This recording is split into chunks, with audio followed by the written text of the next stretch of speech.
Bismillahirrahmanirrahim. Assalamualaikum warahmatullahi wabarakatuh. Bertemu kita sekali lagi dalam episod khas malam ini yang akan membicarakan tentang satu kes ataupun seorang penjenayah yang cukup hebat sekitar era 90-an. Tuan-tuan dan perempuan, 16 terlibat dalam sekurang-kurangnya 16 kes pembunuhan adalah satu profil yang cukup digeruni mengenai seorang penjenayah ini yang bernama Kalimuthu atau lebih dikenali sebagai Bentong Kali. Tuan-tuan, nama Bentong Kali sangat digeruni baik lawan ataupun kawan kerana dikatakan sangat daring dalam melakukan kegiatan jenayahnya. Namun sehingga sekarang belum ada satu kajian terperinci mengenai lelaki ini. Hanya yang kita dapat adalah melalui cerita-cerita di kedai kopi dan juga keratan-keratan akhbar tentang apa sebenarnya yang melingkari Kalimuthu. Baik, pada malam ini tuan-tuan dan perempuan, kami di eksklusif bersama Syahril membawa seorang bekas wartawan yang telah menjalankan kajian terperinci mengenai Bentong Kali. Dan sebab itu, malam ini saya bersama dengan Cik Suganthi Suparmaniam. Cik Suganthi Suparmaniam merupakan bekas wartawan NST, Astro Awani, dan beliau adalah penulis buku The Story of Bentong Kali, Crime and Society in 90s Kuala Lumpur. Jadi sudah tentu beliau telah menjalankan kajian yang terperinci. Sebab itu kita membawa beliau pada malam ini. Selamat datang ke set kita, Cik Su. Hi Syahril, thank you so much for having me. Terima kasih. Cik Su ni anak jati keluang Johor katanya. Ya, saya orang Johor. Ya, sebelum kita pergi dengan lebih lanjut, Cik Su, boleh ceritakan sedikit mengenai latar belakang you dalam bidang kewartawanan? Saya dulu kerja dengan News Straits Times. Saya kerja di General Desk. Kemudian saya pergi ke Political Desk. Selepas 7 tahun, saya move to Astro Awani. So 4 tahun di Awani as web editor. So almost 11 years dalam media. Okey. Yeah. Sekarang? So sekarang ni saya bekerja sebagai PR practitioner. Okey. Menariknya mengenai isu ni, beliau menulis buku mengenai Bentong Kali. Tetapi bear in mind, beliau bukanlah seorang wartawan jenayah. Ini sangat menarik. Seorang wartawan di meja am, general politics, tapi menulis mengenai Bentong Kali. Apa yang membuatkan anda tertarik untuk menulis mengenai Bentong Kali? Pada tahun 2018, saya furthered my studies media in UM, buat masters. So part of my project ialah kena come up with a book or a campaign or a movie, short film. So I memang wanted to write. So I thought that sebab I ada access to keratan akhbar, maybe I can turn that into a book. So I thought it was something very simple lah. So something that I boleh just pull.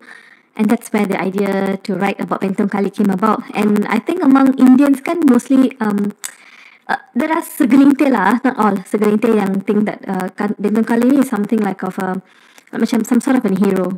Okay, so the interest was there lah. Nak tahu siapa sebenarnya dia ni. Betul ke dia ni kebal? Betul ke dia ni kalis peluru and all that. So I thought I nak jumpa dengan gang member ke, former police, journalist yang kawal 1990s to 1991, 92, 93. And see betul tak cerita-cerita sebalik manusia ni. And that was the interest. Okay, apabila Su decide nak tulis buku mengenai Bentong Kali, tidakkah Su bimbang bahawa ini akan dilihat satu cara untuk mengangkat heroic action lah, macam mengagungkan lah Kalimuthu, sedangkan hakikatnya beliau dikenali sebagai seorang penjenayah? I was very clear about that, and I understand orang bila ambil buku tu dia orang akan fikir that, oh, you are mengagungkan dia. Sebenarnya because background as a journalist, kita tahu nak membezakan, we are reporting. So basically buku tu ialah satu report, a very comprehensive and based on research kind of report. I tak letakkan diri I di kat situ. Basically apa yang family members dia cakap, apa yang polis cakap, apa yang kita tengok, apa yang kita baca, and pembaca kena buat keputusan sama ada manusia ni, adakah dia ni seorang yang baik ataupun dia ni seorang penjenayah ataupun siapakah dia tu. It's something that the reader should make the decision. Itulah dia punya mukadimahnya. Okey, sebelum kita pergi lebih lanjut mengenai buku ini, jadi saya nak sentuh tentang Bentong Kali. Bentong Kali memang tahun 90-an, era 90-an, dikenali sebagai seorang penjenayah kejam.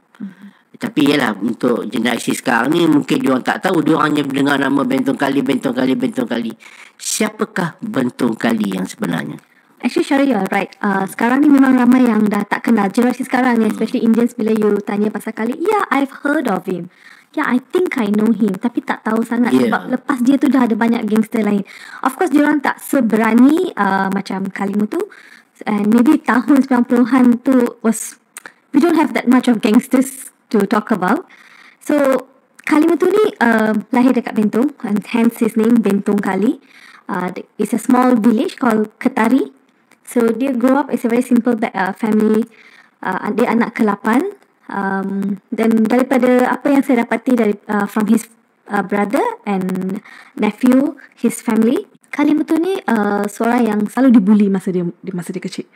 And sebab dia terlalu banyak kali dibuli, sampai one day dia macam, I want to give back, I want to fight back.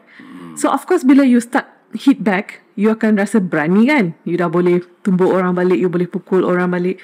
So that became something yang he took on. Okay, anything fist fight, anything gaduh.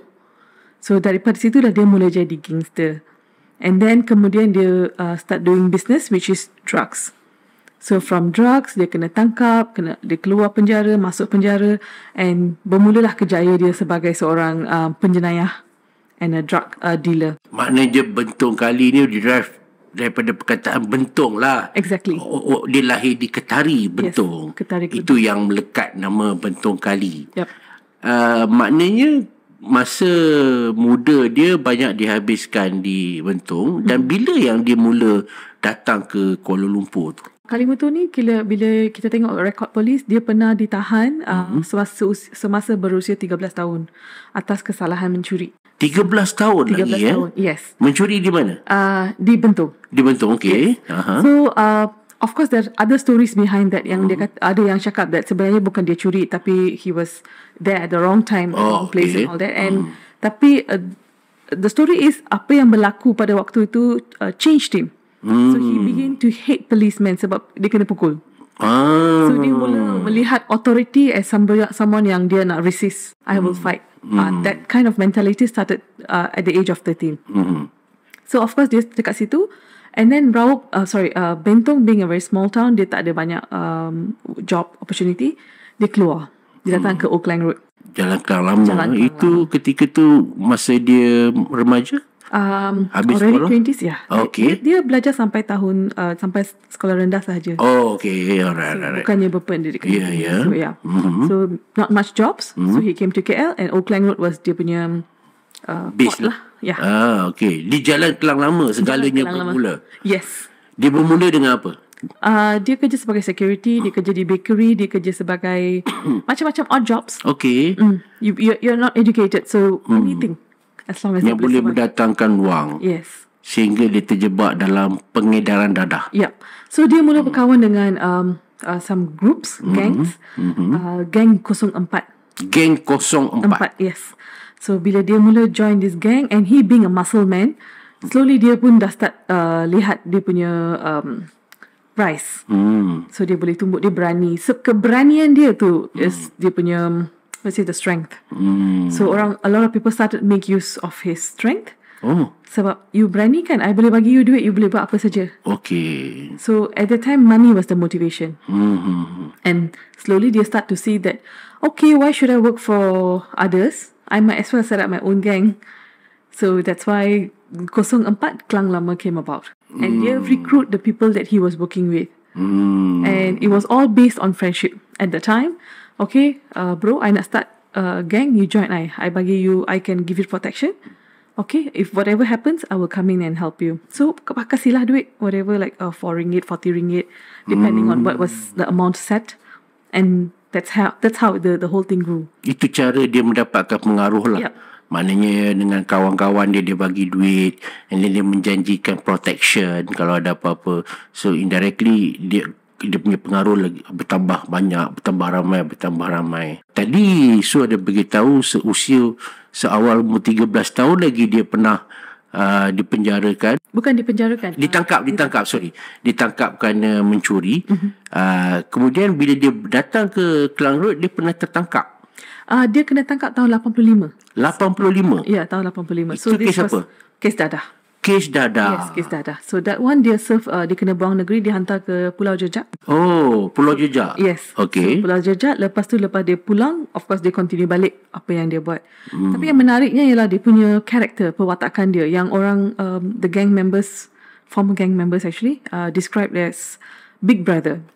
Okay. So the sort of Big Brother, the friendly guy who will take care of you. Yes. So that's how dia boleh mempengaruhi. Kita akan berehat sebentar. Kita akan kembali selepas ini. Kita akan bercakap tentang Big Brother ini. Kita kembali selepas ini.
Baik, kita kembali bersama Cik Suganthi Suparmaniam yang akan bercakap tentang Bentong Kali. Sebelum kita rehat tadi, Cik Suganthi ada bercakap tentang bagaimana Bentong Kali dilihat oleh budak-budaknya sebagai Big Brother, abang besar. Apa yang dimaksudkan dengan Big Brother tu? Bila kita lihat the former gang members, diorang punya lifestyle pun lebih kurang sama je. Okay. So you are struggling. You tak ada pendidikan, you tak ada job, you don't have skills. How do you survive? And on top of that, you dah kena kacau. Ada orang nak minta duit dengan you balik kerja, orang minta duit, or you nak pergi kerja, memang susah. So you need to have protection at that point of time. So that's where bila Kali came in, and cara dia cakap, cara dia pujuk orang, dia memang ada karisma yang memang membuatkan budak-budak ni rasa macam, okay, he's like a big brother, he's gonna be there for me. So that helped him to build his base. So daripada orang-orang yang I interview untuk nak kenali lebih lanjut pasal Bentong Kali, that's the main thing that kept coming up. Dia punya karakter, cara dia mendekati orang. Dia have that human touch. Yang membuat, and he's some sort of a leader that lacked that, dan diorang tak pernah tengok orang macam tu. So they felt that, oh, this guy can take care of me. And memang pun there were a few cases where gaji tak ada bayar, ataupun ada orang rampas duit. There were a lot of small issues yang dia disputes, especially yang Kali akan step in untuk tolong. So macam dia akan settle the issue for you lah. So bila that thing kept on happening, orang dah start dengar, oh, Kali ni kalau kita ada issue, kita pergi dekat dia. Dia boleh tolong settlekan. So that's how dia punya pergerakan started to move. And bila dia start doing drugs, that's where the money started coming in. So you ada duit, you boleh tolong lagi ramai orang. Ya, betul. Okay, dari segi karakter dia macam mana? Dia seorang yang garang ke? Kalau you, based on you punya interview tu lah, dia macam mana orang dia? I nak ceritakan satu benda ni. Bila I interview gang members, somehow they will refer me dengan orang lain, the gang members and all that. So one day I sampai dekat satu rumah ni, dekat flats dekat KL. Bila I masuk rumah tu, bila I cakap dengan dia, saya ni penulis, saya tengah research. And then wife dia tu start to say, oh you know, dia pernah datang rumah I, dia pernah makan dekat rumah I. And bila dia cakap tu, nada suara dia tu macam, oh my God, the God himself have come into my house. So later on dia start saying that, dia bagi tahu yang Kali pernah bantu anak saya untuk belajar. Saya tak cukup duit, dia bantu saya. Dia macam abang. Dia macam abang saya, abang kandung untuk tolong I. But of course there are others yang kata, ada one of them ialah yang pernah kena tetak. Sampai sekarang tangan kanan dia tak boleh guna. Tangan dia macam tu je. Dia just guna tangan kiri je. Even orang tu, bila I cakap dengan dia, how do you feel about Kali? Dia kata, actually he's a nice man. Walaupun Kali sendiri yang tetak tangan dia. Betul. Dia tak boleh guna tangan dia. Dari umur 30 sampai dah lebih berapa tahun ni, dia tak boleh menggunakan tangan kanan dia. So dia kata, gaduh tu, no issues. End of the day, he's a nice man. And of course, there are others yang kata yang dia jadi called trigger happy. So dia tak suka you tembak, tak suka tembak. So there are so many variations, so many different sides of him that people have seen.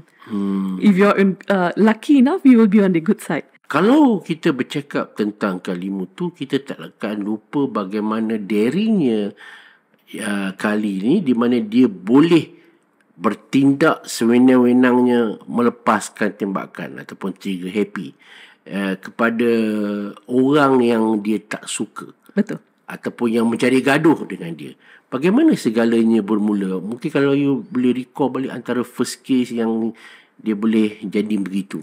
A lot of shootings happen during that time, 90-an tu, yang melibatkan Kalimuthu.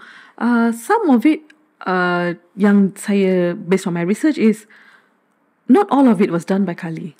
Bukan semuanya dibuat oleh Kali. Kalau kita tengok baca balik dia punya sejarah tu, ada seorang budak bernama Billiard, a young man, not budak actually, it's a young man, Billiard, yang very close dengan Kali. Ikut dia, budak ni macam early 20s, broken family. So of course Kali jaga budak ni macam anak dia sendiri. Sebab Kali was not close with his family. And memang dia ada anak dan dia tak close. So dia start lihat budak ni sebagai anak dia. And budak orang ni, Billiard ni, was a drug user. So of course when you take drugs, you tak boleh nak mempertimbangkan dengan betul kan. So what happens is, there are a few cases yang dia pergi randomly shoot. Kita baca dalam surat khabar, Kali randomly shoots. Tapi sebenarnya itu bukan random. So ada story behind each of the shooting. So there's one incident where Billiard ni minta permission from Kali. They all were drinking and he said, can I borrow your gun? And he took the gun. He went on a motorbike dekat Old Klang Road tu. Dia lalu and then dia jumpa seorang bekas guru dia.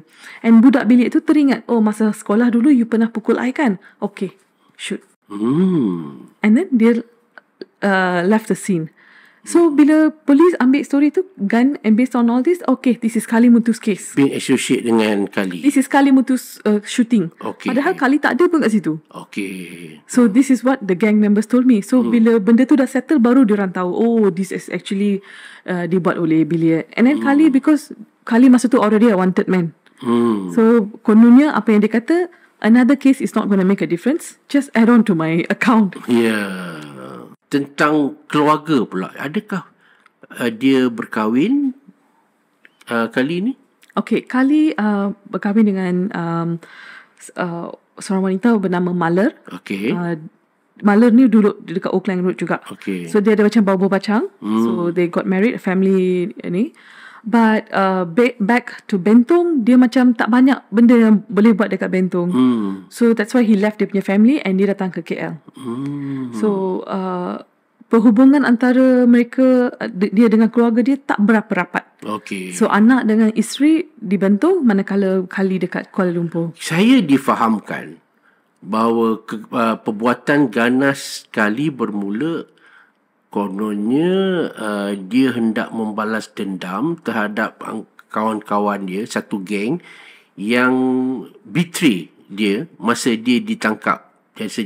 Masa dia ditangkap, So ada yang ambil dia punya dada, dia punya duit hingga menyebabkan dia marah. Yang itu yang dia menjadi ganas. Sejauh mana betulnya teori itu? Ada yang cakap some story lah yang I dengar ialah sebelum munculnya Kali dalam scene drugs, penagih dadah yang masa tu you bayar you ambil. Okay. You bayar you baru you ambil. Macam cash on delivery lah. Correct.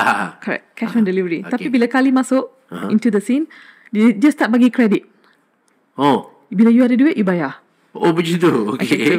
Alright. So maybe mungkin pada dia itu satu model yang bagus lah. Tapi penagih dadah, how can you expect dia nak bagi duit? So bila dia tak bayar, then dia akan berlakulah isu macam-macam isu. So antara satu benda yang saya rasa agak menarik ialah pada masa tu a lot of bodies were found in rivers. If you look back in the in akhbar dulu kan, tidak dikenali dijumpai di sungai, terapung di sungai lah, di parit lah. Bila saya bercakap dengan geng member, dia kata 16 kes, hello, ada lagi banyak. You tahu tak, saya sendiri pernah ikat orang tu dalam cadar dan buang dalam sungai sebab dia penagih dadah yang tak bayar. Oh, okay. So ada banyak kes yang memang korang tak tahu. This is what the gang member said. So slowly when that kind of thing happen, dalam business ni kan memang business yang agak dangerous, volatile. So everybody is always on high mood, energy, and these things happen. It's a business. End of the day, it's business. So bila dia start bagi kredit, orang lain akan pergi kat dia lah daripada pergi dekat orang lain pada second trader. So berlakulah that kind of thing. So orang ambil tak bayar, orang cemburu. Kenapa you dapat lagi ramai customer? And those are the things that happen during that time. Yang paling juga diingati tentang Kalimuthu adalah apabila dia dikatakan menembak seorang peniaga stol ke apa, hanya kerana peniaga stol tu menegur dia kerana membuang air di tepi gerai tu. Sejauh mana kebenarannya? Okey, benda ni saya ada tanya dekat Tan Sri Zaman Khan. Okey. Semasa dia masih hidup tu, saya ada interview dengan dia, and that's one thing yang Tan Sri betul-betul rasa upset about. Dia kata satu nyawa tu melayang just like that. And benda yang diceritakan ialah this is what happened. Orang tu tegur, and that time Kali was already a wanted man. Everybody ada roadblock lah, macam-macam lah. Memang, and there were series of cases. Dia ada masuk just party tembak, ada pergi sana tembak, ada sini tembak. So dia dah macam already surrounded. So the tensions were high, and this thing happened because orang tu tegur. So this is the story. Okay, maknanya memang betul benda tu berlaku? According to one source. Okay. So like I said, everybody has got a different story to it, a different aspect to the story. So depends, kita nak percaya polis ke, atau kita nak percaya gang member ke, atau kita nak percaya siapa. Okay, ini menarik kerana apabila you membuat keputusan untuk menulis mengenai Bentong Kali, you berpeluang untuk menemu bual orang-orang rapat dia dan sebagainya. Ketika you approach dia orang untuk mengatakan bahawa you sedang membuat buku tentang Bentong Kali, apa reaksi mereka? Most of them tanya sama ada saya ni polis. Oh, okay. So dia kata you undercover ke, you polis ke, apa ni. I said bukan, saya seorang pelajar. Masa tu saya buat research, and then saya kena tunjukkan all this. And then ada yang minta my Facebook link. I nak tahu you ni sebenarnya siapa. Oh, okay. Okay, I bagi je lah Facebook link. And then ada juga yang kata dia tak percaya. So what I did, I bawalah anak I 2 orang, masa tu kecil lagi. Then my husband pergi depan rumah dia orang. Say, hey, this is my family. I'm just a writer. So kalau boleh, you tolonglah I. So a lot of little things that you kena buat lah. And to gain trust. Sebab bukan mudah untuk mereka trust somebody. Lagi-lagi orang yang dia tak tahu. And ada juga yang gang member yang I jumpa tu minta rahsiakan diorang punya identity sebab anak dia pun tak tahu yang sebenarnya bapak dia pernah duduk jejak, pernah kawan dengan Kalimuthu. Anak-anak dia orang pun tak tahu. So bila I sampai rumah, dia kata tunggu sekejap biar anak saya keluar. Bila anak dia dah keluar, baru dia open up. So it was quite macam it started to snowball. Kalau I dah gain your trust, then baru you akan bagi I, okay, sebenarnya you boleh cakap dengan lagi seorang. Dia dulu pernah kerja dengan Kali at this period of time. Then I pergi jumpa dia, I cerita balik. So kena start lah all over, tunjuk gambar anak I, keluarga I semua. So all this you have to do to gain their trust. Tadi saya tanya you, tak takutkah ini dilihat untuk mengangkat Kalimuthu? Dan tidak takutkah ini juga dilihat untuk menjahanamkan lagi atau memburukkan lagi imej Kalimuthu yang sudah sedia ada buruk? Mungkin ada persepsi begitu? Sebenarnya I rasa bukan begitu. Sebab kalau especially if I may say that, among Indians, kalau dia dah angkat you hero, sampai bila-bila you hero. You dah tua pun you hero juga. Kalau orang dia tak suka kat you buat macam mana baik pun, you orang yang tak baik. So persepsi tu dah ada dah. Tapi apa yang saya buat ialah setiap pembunuhan, setiap kes yang berlaku tu, saya just nak ceritakan apa sebenarnya yang berlaku. Macam di Rawang ada satu kes bila berlaku tembak-menembak dan beberapa orang meninggal. Apa yang sebenarnya berlaku? Apa intention, what was the plan, and what happened was different. According to the gang members, diorang sebenarnya pergi sana nak jumpa gang lain. Tengok-tengok ada family, the few family members seated there. So bila berlaku tembak-menembak, adalah yang wrong place, wrong time, yang unfortunate deaths. So benda-benda tu bila diorang ceritakan, oh actually this is what happened. Berdasarkan kajian you tentang Kalimuthu ni, memang Kalimuthu ni dia memang jenis pendendam ataupun dia sebenarnya tidak berniat begitu, tetapi keadaan memaksa untuk dia bertindak begitu? Kalau diberi pilihan, dia juga tidak mahu membunuh orang contohnya. Adakah dia jenis begitu? Saya rasa dia ada banyak different faces to the man. Oh, okay. As a businessman, as a gangster, different. Ruthless, yes, ruthless. So as a criminal, as a gangster, you have to be like that, I guess. So kalau dia seorang yang baik, I don't think dia boleh survive in this business. So as a gangster, yes, dia memang ruthless. You do thing to me, I akan balas. Balas dendam tu memang sentiasa ada. And the sad part is, bila everybody macam tension nak tangkap dia and all that, and duit tak ada, orang yang janji duit hilang, makan duit dia and stabbing and all that, dia start consuming his own drugs. Oh, kalau dulu jual saja. Kalau dulu jual, that's a very bad idea. Bila you start consuming drugs, so dah lah you ni geram, marah, and then you ambil drug lagi, you ada gun lagi. So I think it was very obvious where he was headed to. So bila dia start ambil dia punya own drugs, that's where dia hilang pertimbangan. Okey, itu yang membuatkan dia mula hilang pertimbangan. Baik, kita akan kembali selepas ini. Kita berehat sebentar.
Baik, kita kembali dengan Cik Suganthi Suparmaniam mengenai Bentong Kali.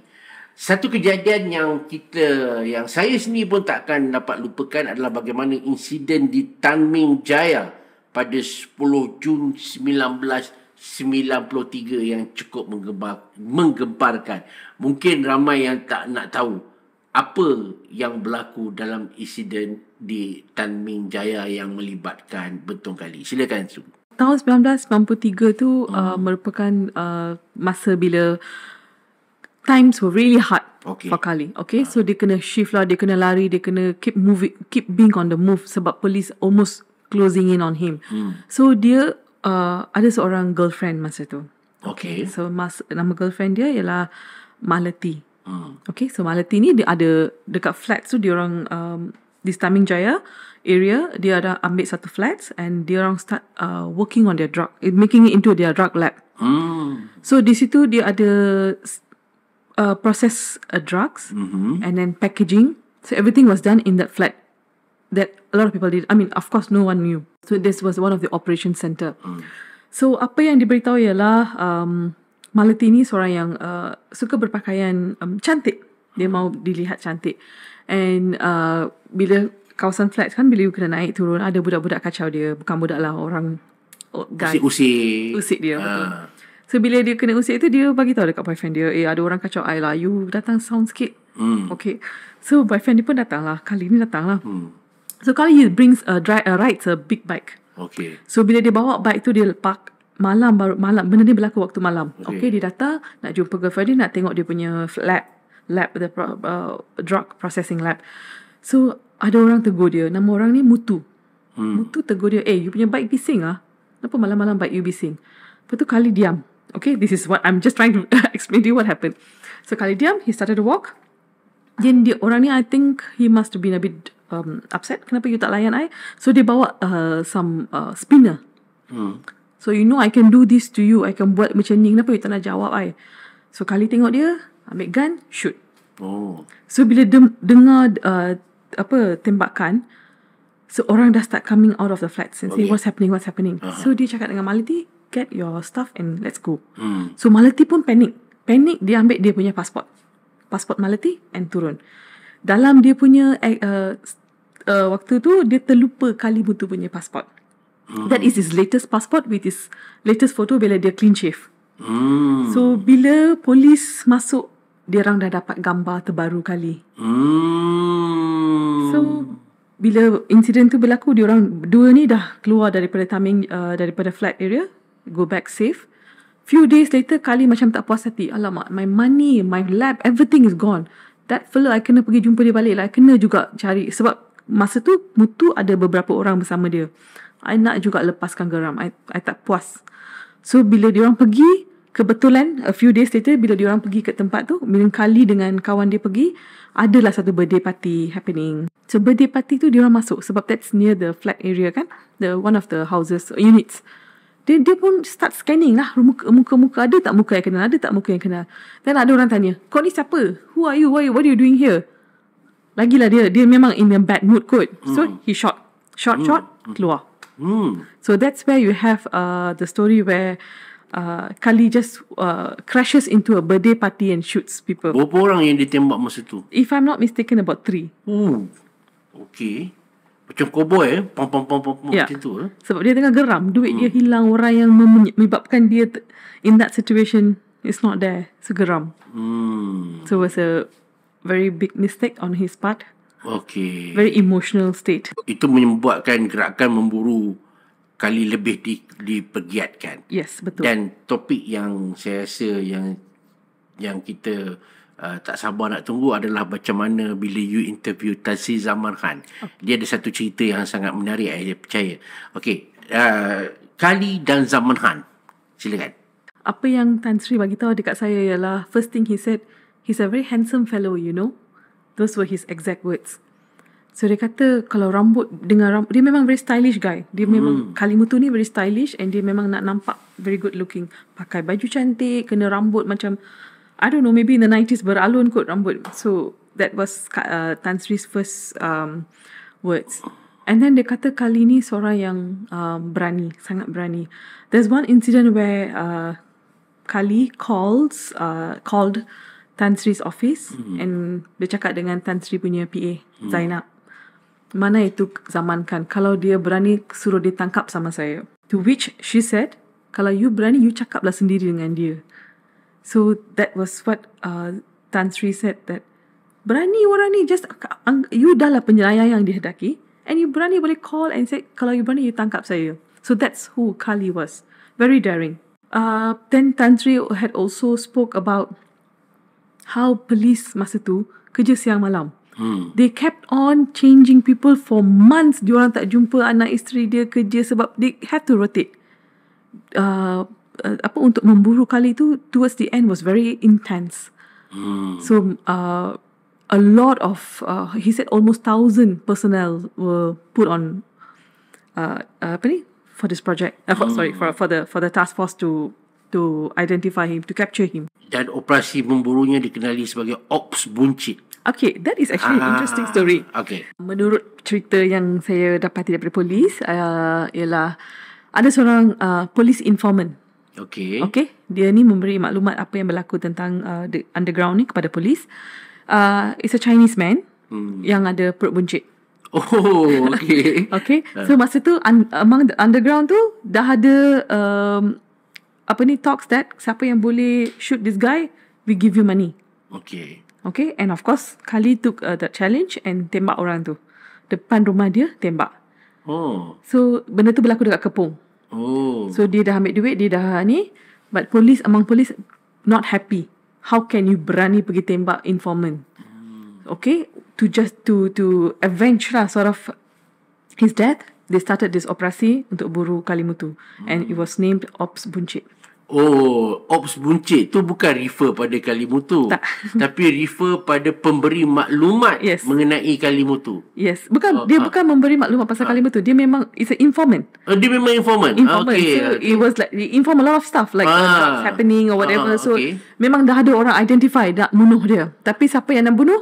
The offer reward was there. So Kali took it, shot him, and then that's why the police started that operasi tu. Berapa lama operasi Ops Buncit ni? I think it's almost 2 years plus. 2 years 2 tahun untuk memburu Kalimuthu. Betul. Lebih dari tu saya rasa. Okay. Semenjak dia muncul dalam radar polis. Okay. Dan apa yang membuatkan dia kantoi istilah yang sebenarnya hingga membawa pada kejadian berbalas tembak dengan pasukan polis? Too much of self-confidence kot. Okay. Dia dah mula percaya yang dia ni kebal. Polis tak boleh nak tangkap dia. Dia boleh buat apa sahaja. And then couple with dia punya situasi pada masa tu yang di mana dia pun dah orang yang dia percaya tu berpaling tada, and then ada orang nak balas dendam, and all these things happen. So he was at a very bad shape masa tu. So berlakulah hilang pertimbangan. Kebal. Adakah dia kebal?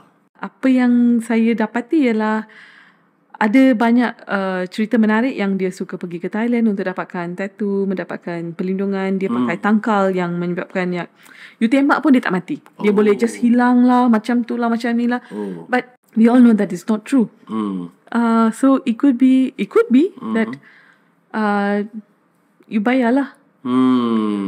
So bila that berlaku, how else could you explain? Yeah. So end of the day dia memang tumbang pun.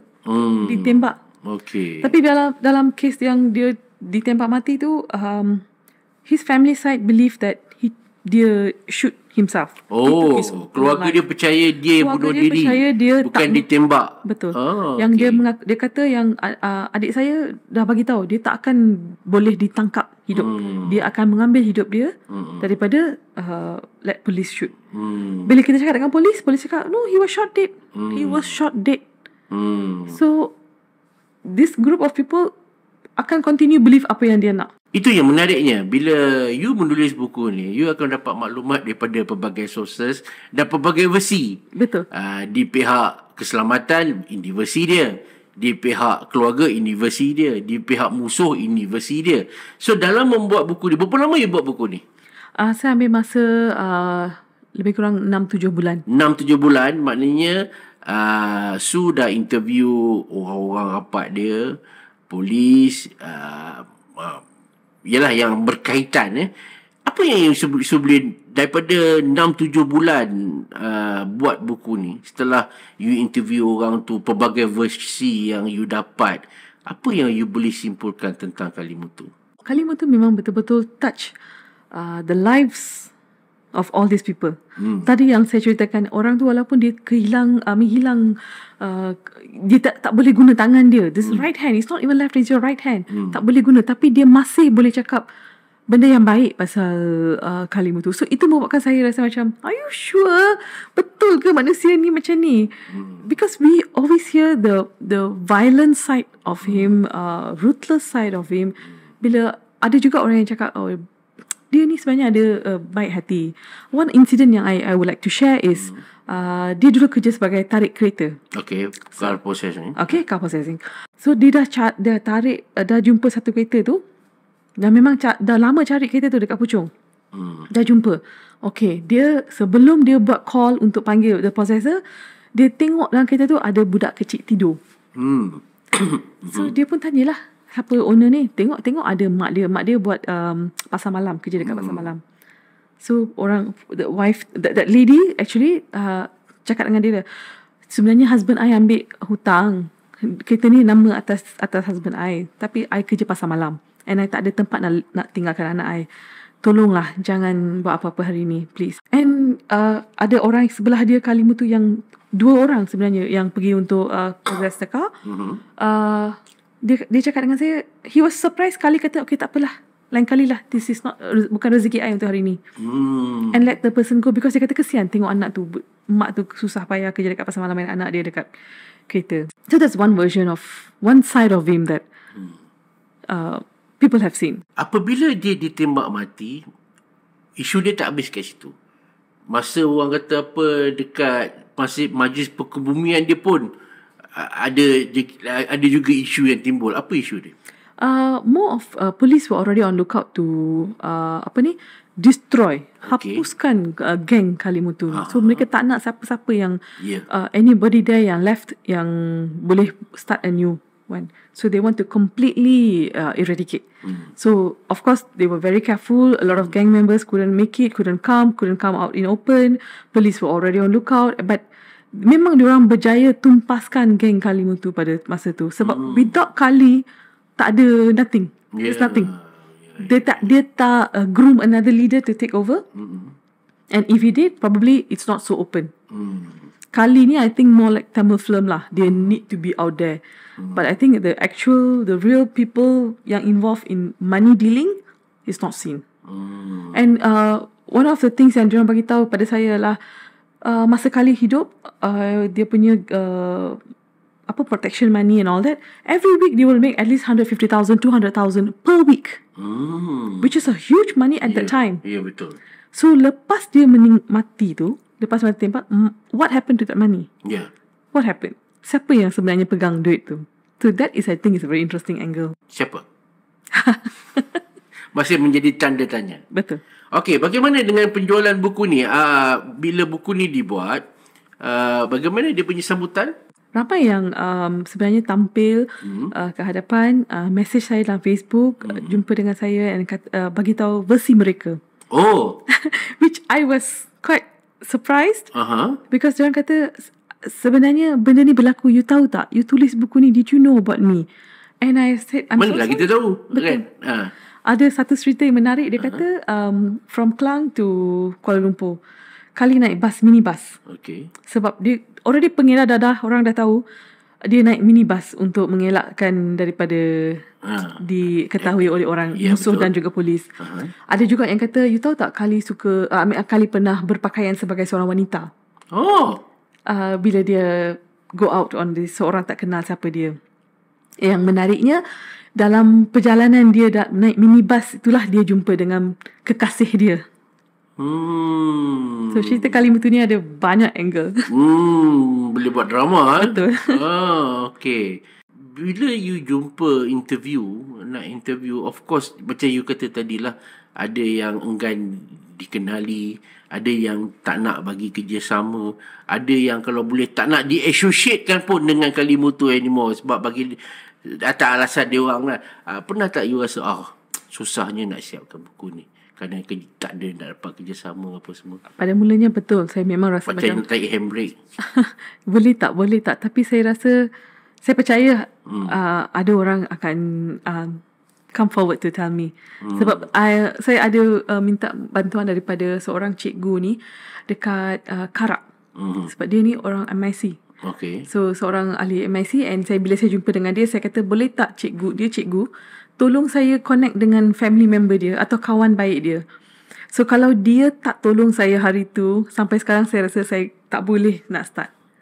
So I would like to thank him. Actually, he is one of the most important person yang tolong saya. And dia tolong saya sebab dia dulu belajar dekat UM. Oh. So dia kata, kalau you budak UM, I akan tolong. Okay. Ini adalah buku pertama tulisan you. Betul. Dan buku pertama pun dah tulis tentang seorang yang nama yang sangat digeruni lah. Itu Bentong Kali ni. What's next? After Bentong Kali, saya ada tulis satu lagi buku. Okay. Itu buku tu satu fiction. Based on people who are stateless. Okay. So di Malaysia kan ada ramai yang birth certificate, without birth certificate IC. And dulu masa saya kerja di New Straits Times, saya selalu cover story-story ni. And masyarakat selalunya rasa macam, oh, your birth certificate, your IC, you should be responsible. Tapi tahu tak, there are situations where bukan salah you. Contoh saya bagi ialah, dalam satu keluarga tu ada 6-7 orang. Semua orang ada IC, birth certificate, seorang je tak ada. Sebab masa tu mak dia sakit atau bapak dia sakit masa dilahirkan, dan mereka tak daftar dalam waktu yang diberi. So apa yang berlaku ialah mereka tak ambil alih, tak ambil endah sangat, to a point where bila dia dah besar, you nak pergi nak cari tak boleh. And situasi pun is such that nobody is helping. So you pergi dekat hospital, kata bawa bidan dah mati dah 40 tahun dah. Mana you nak cari? Masa tu lahir dekat rumah, mana you nak cari? So a lot of these things trigger. Okay. So what will happen if one day orang-orang yang tak ada birth certificate IC ni, kalau dia buat crime, kalau dia, sebab dia nampak macam you and me. He looks just like any Malaysian. Kalau dia masuk rumah, di rumah you contohnya, I'm not saying they are violent people. I'm just asking that question. If that happens, how are you going to track them? How are you going to trace them? Okay. So that's what the book is. Alright. Diam tak diam dah hampir 1 jam ni. Kita bercakap tentang Kalimuthu dan juga bukunya. Mungkin soalan terakhir. Macam saya kata tadi, ada orang akan menganggap you menulis buku ini untuk mengangkat Kalimuthu. Ada juga yang menganggap you cuba memburukkan lagi Kalimuthu yang dah sedia buruk.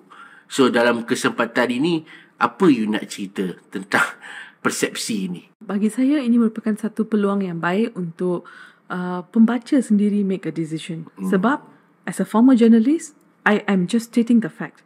I am just reporting to you.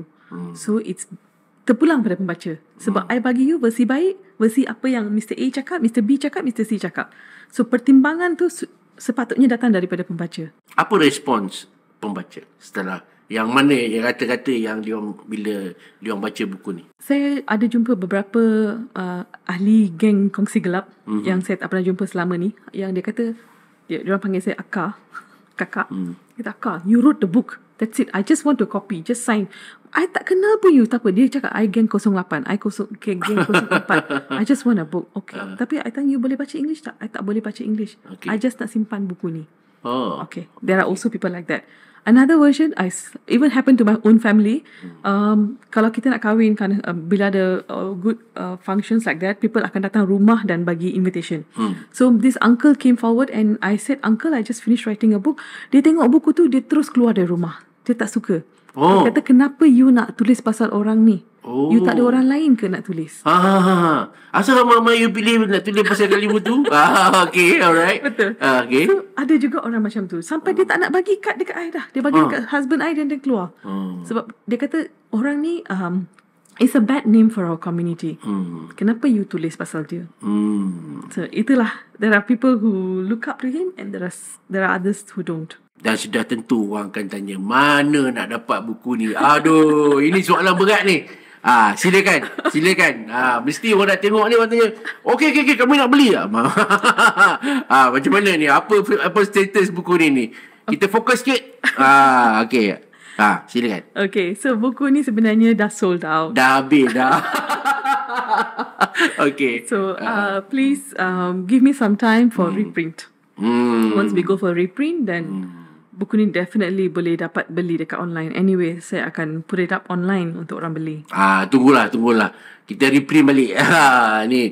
Okay, ada tak lepas you tulis buku ni, ada orang approach you nak buat filem ke pasal Actually setiap 6 bulan sekali ada orang Alamak.